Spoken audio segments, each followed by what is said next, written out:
The courtroom air cracked with the sound of a slap, and in that deafening silence, every eye was on me. A decorated police officer, brought in as a favor for the powerful HOA president, had just assaulted me in front of the judge. My supposed crime? Refusing to pave over my late grandmother's garden to comply with a brand new community aesthetic rule. They saw a quiet, black woman who could be easily intimidated, a nuisance to be silenced and made an example of. They dragged me to court to humiliate me, to break me into compliance. But they made one catastrophic, career-ending mistake. In their arrogance, they never bothered to ask for my name. And in less than 60 seconds, they were about to learn it. The house wasn't just a structure of wood and brick, it was a sanctuary, the last piece of a legacy I was determined to honor. When I moved into my grandmother's home in the manicured, eerily quiet neighborhood of Willow Creek Estates, I wasn't just unpacking boxes. I was unpacking a lifetime of memories. The scent of her baking still seemed to cling to the kitchen walls, and her favorite armchair held the faint imprint of her presence. I was a private consultant, a job that afforded me the quiet luxury of working from home, surrounded by the ghosts of a happy childhood. But the true heart of the property, the very soul of my inheritance, was the garden. It was a chaotic, vibrant explosion of life that stood in stark contrast to the neighborhood sea of perfectly uniform, emerald green lawns. My grandmother had been a botanist by passion, not profession, and her garden was her masterpiece. Tangled jasmine vines climbed the old oak tree, heirloom roses in shades of deep crimson and pale apricot spilled over the stone pathway, and patches of wild lavender buzzed with the hum of contented bees. It was messy, untamed, and breathtakingly beautiful. For the first few months, my life settled into a peaceful rhythm. Mornings were spent with a cup of coffee on the back porch, watching the sunrise filter through the leaves, the air thick with the scent of damp earth and blooming flowers. It was in that garden that I felt closest to her, my hands in the same soil she had tended for over 40 years. Each plant had a story, each blossom a memory. This wasn't just landscaping, it was a living monument. The neighbors were polite, offering quiet waves from a distance as they power-walked in matching tracksuits. Life in Willow Creek was governed by an unspoken code of pristine order and pleasant but distant civility. Then came the welcome basket. It was delivered by a woman with a perfectly coiffed blonde bob and a smile that was as bright as it was unnervingly fixed. Her name was Carol, and she introduced herself as the president of the Willow Creek Homeowners Association. The basket was filled with artisanal jams and a bottle of wine, but it felt less like a gift and more like a prop. As she spoke, her words a smooth recital of neighborhood pleasantries, her gaze was a sharp, analytical tool, sweeping across my porch, my front door, and lingering just a little too long on the wild profusion of my front yard flower beds. She spoke of community standards, of the collective effort required to maintain the neighborhood's prestigious reputation and, most importantly, its property values. It was a monologue she had clearly delivered many times, a sermon on the virtues of conformity. She handed me a thick, spiral-bound booklet, the HOA Covenants, with a gentle but firm instruction to read it thoroughly. Her parting words hung in the air long after her perfectly polished sedan had purred away. She mentioned how wonderful it was to have new residents who understood the importance of a unified aesthetic. It was a compliment that felt like a thinly veiled warning, a silken glove wrapped around a mailed fist. I placed the booklet on my counter, where it sat unopened, a silent harbinger of the storm I didn't yet know was gathering. I was too busy living, too immersed in the peaceful work of tending to my grandmother's legacy. I saw Carol often after that day. Her car would slow down as she drove past my house. Sometimes I'd see her from my office window, standing on the sidewalk across the street, making notes on a clipboard. The initial feeling of unease began to curdle into a quiet sense of being watched, of being judged. The other neighbors remained friendly, some even stopping to compliment the vibrant colors of the garden, a welcome anomaly in the monotonous landscape of green. One elderly gentleman confessed that the sight of the rambling roses reminded him of his own childhood home, a brief moment of connection that felt genuine and warm. But those moments were fleeting. The dominant force in Willow Creek was the HOA, and its presence was becoming increasingly palpable. The first official notice arrived a month later. It wasn't a fine or a violation, but a friendly reminder, printed on thick, cream-colored cardstock. It was a general newsletter to the entire community, outlining the approved color palettes for exterior paint and the required height for hedges. It was impersonal, yet it felt deeply personal. Tucked at the bottom of the second page was a new paragraph, a recent amendment to the landscaping bylaws. It spoke of the need for structured and orderly garden designs to prevent the spread of pests and maintain a clean, uncluttered curb appeal. There was no mention of my name or my property, but the implication was as clear as the perfectly polished windows on Carol's house. My grandmother's beautiful, chaotic garden was now being classified as a potential infestation site, a visual disruption. I felt a cold knot tighten in my stomach. This was the opening salvo, a carefully worded declaration of war against the one thing I held most sacred. The newsletter also announced the formation of a new beautification committee, chaired by Carol herself, which would be conducting monthly property reviews to ensure compliance. They were creating a system, a bureaucratic machine designed to enforce Carol's singular vision of suburban perfection. A vision that had no room for wild roses or the tangled, beautiful memories of a life well lived. I stood on my porch, the letter trembling slightly in my hand, and looked out at my garden. The evening sun cast a golden glow on the petals of the crimson roses, and the scent of jasmine filled the air. This was my home. This was my history. It was a sanctuary built on love, not bylaws. And in that moment, I knew I wouldn't let anyone, not even the all-powerful HOA president, pave it over in the name of sterile conformity. The fight had come to my doorstep, and I had no choice but to answer. The first official violation notice was not slipped under my door, it was sent via certified mail, a deliberate act of bureaucratic intimidation. The letter, printed on the HOA's heavy, cream-colored letterhead, felt cold and impersonal. It cited 3 specific violations, each one more absurd than the last. Violation 1, unstructured floral arrangements, which apparently went against the newly minted bylaw requiring symmetrical planting patterns. Violation 2, excessive pollinator attraction, as my vibrant, bee-friendly lavender patches were deemed a potential nuisance. And the most baffling of all, Violation 3, non-approved color palette, claiming my deep crimson roses clashed with the community's approved spectrum of pastels. It was insanity codified into rules. A fine of $50 was attached, along with a demand to rectify the violations within 14 days. My initial reaction wasn't anger, but a cold, clarifying calm. This was a game, and Carol was setting the board. I spent that evening not in the garden, but in my office, drafting a response. My letter was polite, professional, and razor-sharp. I cited my property deed, the date of my purchase, and the fact that no such landscaping bylaws existed at that time. I respectfully stated that the new rules constituted an overreach of the HOA's authority and that I would not be paying the fine or altering a garden that was in place long before their beautification committee was conceived. I sent my response via certified mail, creating my own paper trail. I knew this was far from over. I was simply returning the first serve. Carol's response was not another letter, but a campaign of silent, insidious warfare. The second wave of her attack was designed to isolate me, to turn the neighborhood into a hostile territory. I began to see her on neighbors' porches, a clipboard in hand, her expression one of grave concern as she pointed towards my property.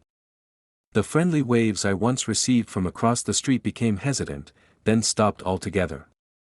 The elderly gentleman who had admired my roses now averted his gaze when he walked his dog past my house.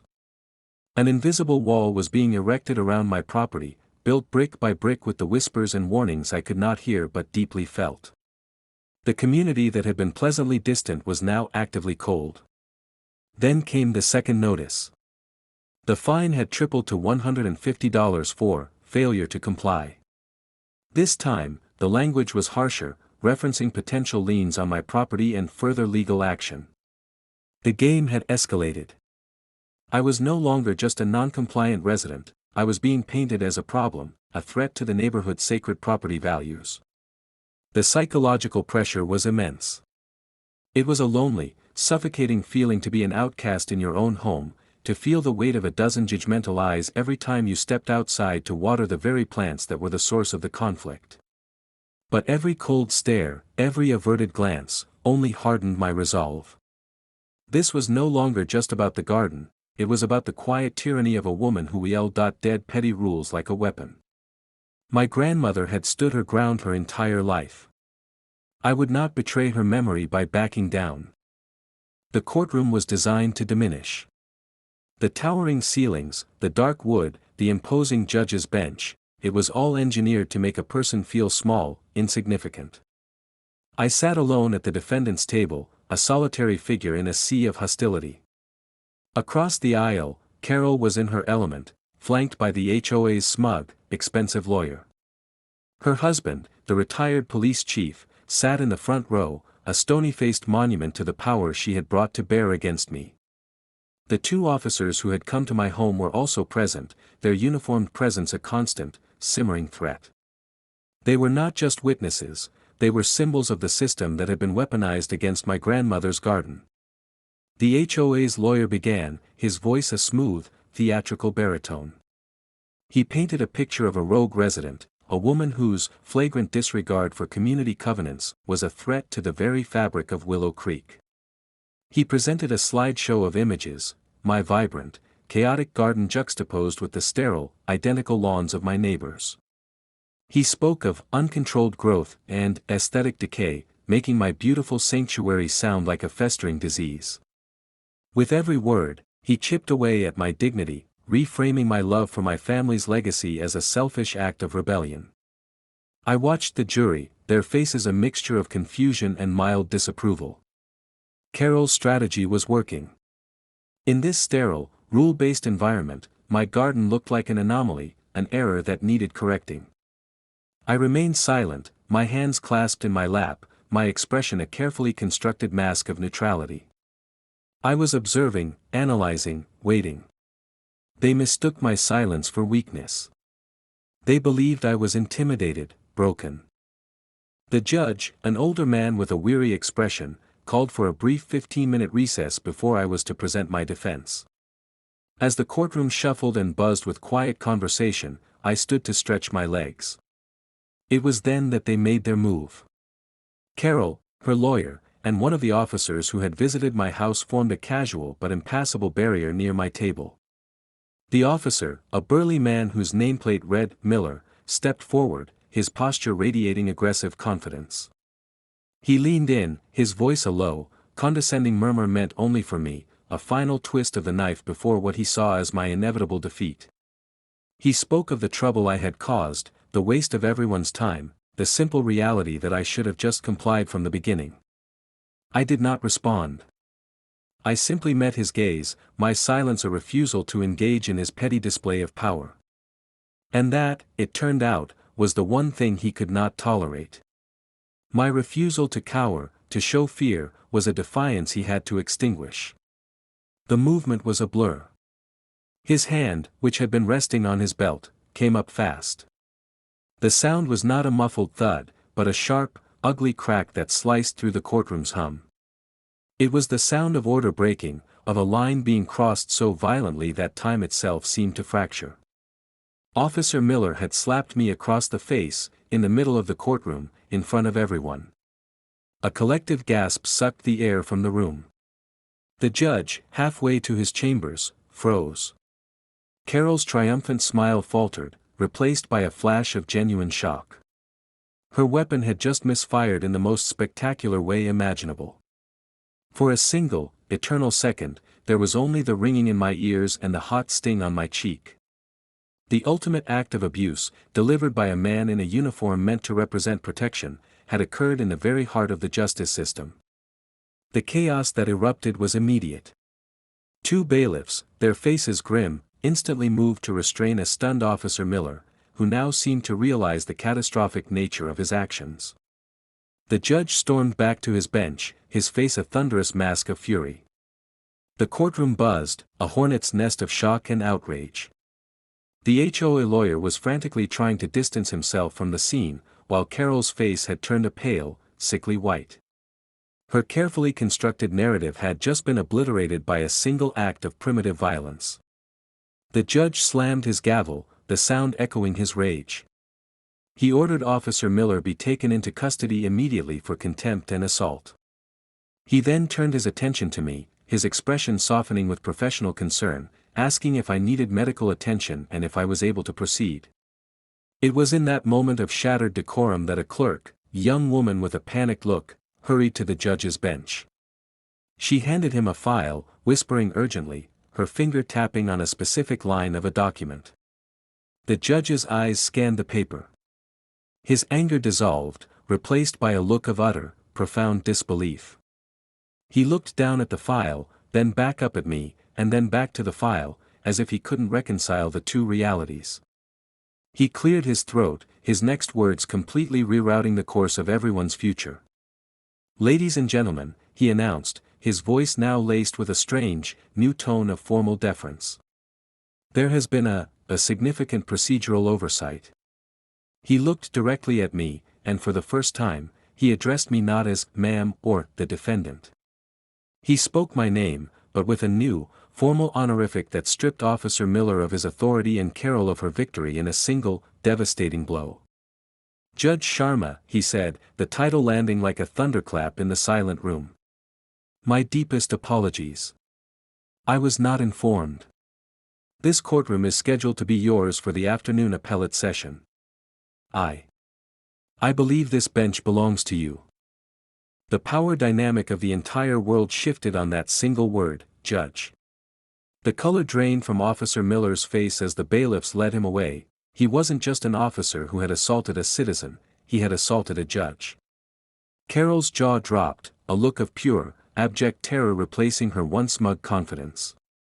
She stared at me as if seeing me for the first time, not as a quiet nuisance, but as the embodiment of the very system she had tried to manipulate.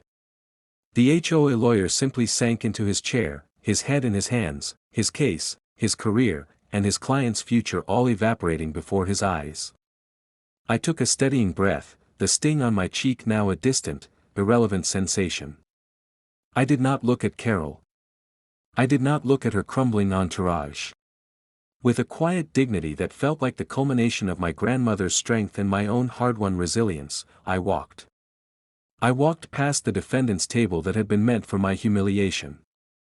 I walked past the stunned jury and the gaping faces in the gallery.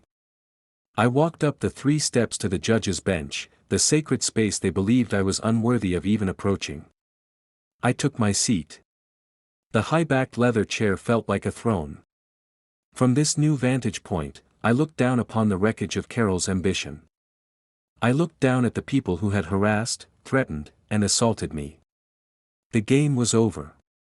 And the final judgment was about to be rendered. From the elevated sanctuary of the judge's bench, the world looked different.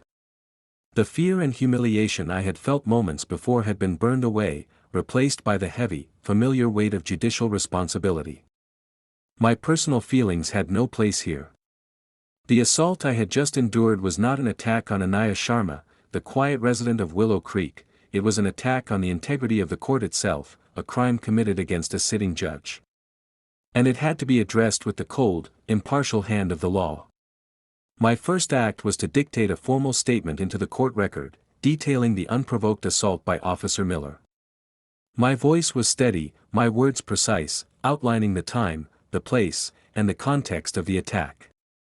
It was not a personal complaint, it was the creation of an official, irrefutable fact that would set in motion a chain of events from which there would be no escape. Next, I addressed the matter that had brought us all here. The lawsuit filed by the Willow Creek HOA. With a calm, unwavering authority that resonated through the stunned courtroom, I brought the gavel down. The sound was not of anger, but of finality. The HOA's frivolous, malicious lawsuit was dismissed with prejudice, its legal existence erased from the record in a single, decisive strike. I cited the clear and overwhelming evidence of a targeted harassment campaign, the abuse of the legal process, and the now undeniable criminal conduct that had tainted the entire proceeding. A wave of shock rippled through the gallery. Carol, who had been frozen in a state of catatonic terror, let out a small, strangled gasp. Her carefully planned legal execution had been turned against her. But I was not finished. The cancer of this corruption ran deeper than a single lawsuit. My final act from the bench that day was to issue a directive. I formally referred the entirety of this case, the conduct of the Willow Creek HOA board, the actions of its president Carol, the documented perjury in her police reports, and the complicity of the local police department in a civilian dispute, to the state attorney's office for a full criminal investigation. I also filed a formal complaint with the state's Judicial Conduct Committee and the Bar Association, ensuring that every angle of this conspiracy would be scrutinized under the brightest possible lights. The system that Carol had so arrogantly weaponized was now turning its full, formidable attention back upon her. I then recused myself, my work here done, and watched as another judge was called in to formalize the proceedings. As I walked down from the bench, the sea of faces parted for me, their expressions a mixture of awe, fear, and respect. Carol and her lawyer remained glued to their seats, two statues in a tableau of ruin. Their petty kingdom of rules and regulations had crumbled, and they were about to be buried in the rubble. The consequences were not swift, they were a slow, grinding avalanche of justice that swept away everything Carol had built. Officer Miller was the first to fall. Fired from the police force within a week, he was charged with felony assault on a judicial officer. The footage from the courtroom security cameras was undeniable. His trial was short, his conviction a certainty. The man who had used his badge to intimidate and assault me was sentenced to 5 years in state prison, a stunning fall from grace that sent shockwaves through the local law enforcement community. The state attorney's investigation into the Willow Creek HOA was a methodical dismantling of Carol's empire. My security camera footage of the herbicide attack, the certified letters, the testimony of other residents who had been bullied and fined into submission, it all painted a picture of a racketeering enterprise masquerading as a neighborhood association. The investigation uncovered financial crimes, showing Carol had been using HOA funds as her personal slush fund, paying for legal fees and security consultations with her husband's firm that were nothing more than glorified harassment campaigns. Carol and her husband were indicted on multiple felony counts, including conspiracy, fraud, and racketeering. Her connections, once her greatest asset, were now worthless. The powerful friends who had enabled her reign of terror scattered like rats from a sinking ship. She was forced to sell her immaculate home in Willow Creek to pay for her legal defense, a defense that ultimately failed. Carol, the self-appointed queen of conformity, was found guilty. Her sentence was a bitter irony: 3 years of house arrest, a prisoner in the only place she ever truly cared about, her reign over the neighborhood replaced by an ankle monitor. The HOA itself was dissolved by court order. A state-appointed receiver took control, nullifying every absurd bylaw the Beautification Committee had ever invented. The thick, spiral-bound Book of Covenants was rendered meaningless. The residents of Willow Creek were finally free. The investigation revealed that dozens of families had been systematically overcharged and fined for years. A class action lawsuit was successful, and the contents of the HOA's bank accounts, along with funds seized from Carol's assets, were used to pay restitution to every resident she had ever wronged. In the months that followed, a quiet transformation took place in Willow Creek. The dissolution of the HOA was like the lifting of a great, oppressive weight. The neighborhood began to breathe again. One by one, small acts of individuality started to appear. A brightly painted front door here, a whimsical garden gnome there. The uniform sea of green was slowly, beautifully broken by splashes of color and personality. My grandmother's garden was no longer a symbol of defiance, it became a symbol of liberation. Neighbors who had once averted their eyes now stopped by to chat. They brought gifts, a bag of heirloom tomatoes, a cutting from a prized hydrangea, an offer to help weed. The elderly gentleman who had been afraid to speak to me before came to my door one afternoon, holding a small, potted rose bush. He explained that it was the same variety his mother used to grow, and he thought it would be at home in my garden. It was a gesture of peace, of a community healing itself, of neighbors choosing connection over conformity. I found a new, more profound peace in my home. The knowledge that my sanctuary was safe, protected not just by a fence but by the full force of the law, was a comfort beyond measure. I would often sit on my porch in the evenings, watching the fireflies dance among the flowers, and feel my grandmother's presence more strongly than ever. Her legacy was not just in the soil and the petals, it was in the resilience, the quiet strength that had seen me through the darkest moments. I had honored her not just by saving her garden, but by embodying the spirit with which she had lived her life, standing firm for what is right, with dignity and unwavering resolve. They thought their power came from a title on a newsletter, from a list of rules in a binder, from the intimidation of a badge. They believed they could legislate beauty, enforce conformity, and extinguish any spirit that dared to be different. They were wrong. True authority is not seized through fear or manipulation, it is earned through integrity, courage, and an unwavering commitment to justice. They thought they were attacking a simple garden, a chaotic collection of flowers and vines. They never understood that they were not just attacking a piece of property, they were attacking a legacy, a sanctuary, a living history. And they learned the hard way that some roots run so deep, they are anchored in the very foundations of the law itself. Their story serves as a powerful reminder that the most unassuming person can be the most formidable force, and that bullies, no matter how powerful they seem, are often just one act of quiet defiance away from their own spectacular collapse.